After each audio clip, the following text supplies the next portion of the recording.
sommes avec monsieur le sous-directeur de l'environnement social des jeunes. Son nom, c'est Niamke Emmanuel. Bonjour. Bonjour Naomi. Merci d'être avec nous.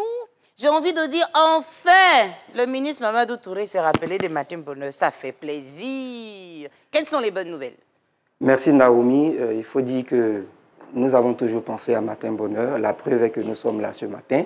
Comment vous ne voyez pas là? Non, nous sommes là. Ouais, maintenant, ça fait plaisir. Ça fait vraiment plaisir. Sinon, nous avons toujours été là et Super. nous sommes là ce matin. Super. Les nouvelles sont très bonnes et il faut dire que depuis que la CAN a commencé, le gouvernement, à travers le ministère en charge de la jeunesse, est à pied d'œuvre pour que les choses se passent bien, pour que cette CAN soit véritablement la CAN de l'hospitalité. Pour preuve, 20 000 jeunes bénévoles ont été déployés à travers toute l'étendue du territoire.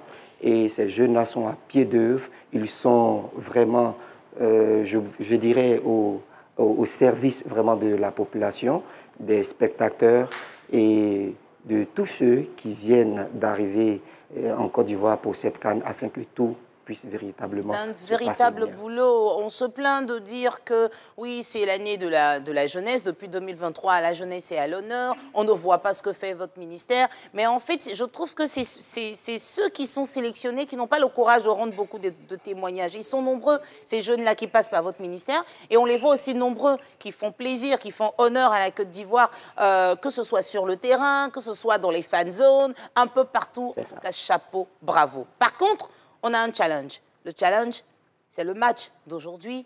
On a sûrement des conseils à donner aux Ivoiriens, aux supporters. Tout à fait. Alors, il faut dire que depuis le début de la CAN, ces 20 000 bénévoles ayant été formés sur des thématiques spécifiques sont à pied d'œuvre en vue de sensibiliser toutes les populations qui suivent de près comme de loin cette CAN pour que tout se passe bien. Mais avec l'avènement de ce à quoi nous avons pu assister au dernier match des éléphants. On s'est un peu oublié avec la passion. Oui, tout à fait. Donc, il est question maintenant de renforcer la sensibilisation. Renforcer cette sensibilisation-là pour que ce soit les jeunes, que ce soit les populations dans leur ensemble, puissent adopter un esprit de fair play. Fair play, et c'est tellement important pour nous. Nous savons tous que la Côte d'Ivoire abrite la CAN et ce n'est pas une CAN des moindres, c'est la CAN de l'hospitalité. Il est dit d'ailleurs, ce n'est pas seulement nous qui le disons, mais il est dit d'ailleurs que par tout le monde que c'est la CAN la meilleure de toutes les CAN. Donc il faudra que cette CAN soit véritablement la meilleure des CAN à travers nos actes, à travers nos propos, à travers tout ce que nous allons faire. Et c'est en ce sens que nous appelons ces jeunes-là à un esprit de fair play, quel que soit le résultat de ce soir. Mais tenez-vous bien, il n'y a pas que ces jeunes-là qui font cette campagne de sensibilisation. Nous avons également les anciennes gloires du football qui ont été impliquées dans cette campagne en vue d'amplifier les effets, les actions sur le terrain pour que les effets escomptés soient véritablement satisfaisants. Très bien. Ben nous, on espère que le message sera bien porté par tous ces jeunes, pas que les jeunes, toutes les populations d'ailleurs, c'est notre affaire. C'est la CAN de l'hospitalité, la CAN de l'humour, la CAN des belles surprises. Et je voudrais bien qu'on dise à la fin la CAN du fair play, quoi. Parce que la CAN du fair play. Qu'on entache cette CAN. Et puis, je crois que nous devons rester positifs et continuer de supporter notre équipe.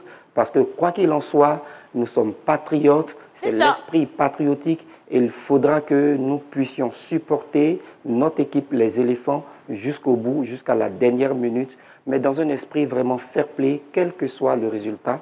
Plus nous resterons positifs et fair play, mieux notre équipe se portera et nous pensons qu'elle ira encore plus loin. Super. Alors, à la réalisation, je vais inviter Gerson à nous mettre une musique quand même. On parle des éléphants, mon gars. On est nombreux, on est beaucoup derrière les éléphants. Toute la Côte d'Ivoire est debout. Même si on est tombé, on a su se relever là, d'accord? Merci au Maroc, hein.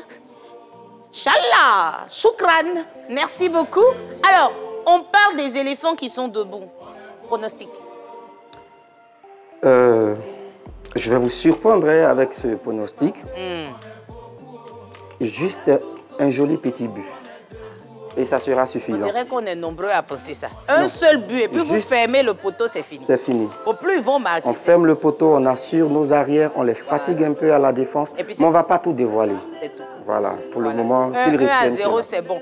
Les gars, pardonnez, préparez Tchep là, parce qu'on va finir de vous gagner, on va manger un peu. Ah oui. C'est de ça qu'il s'agit. En tout cas, salutations à toute l'équipe du ministère, salutations au grand frère Mamadou Touré, parce que vous faites un travail exceptionnel sur le terrain. On apprécie et puis on est fiers de voir nos jeunes sur le terrain déployés comme ça fait vraiment plaisir.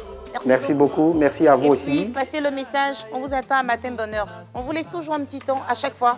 Venez, venez. Ça nous fait plaisir de savoir que vous nous attendez à Matin Bonheur. Ne vous en faites pas, nous serons toujours là. Ça fait voilà, merci encore. Merci beaucoup.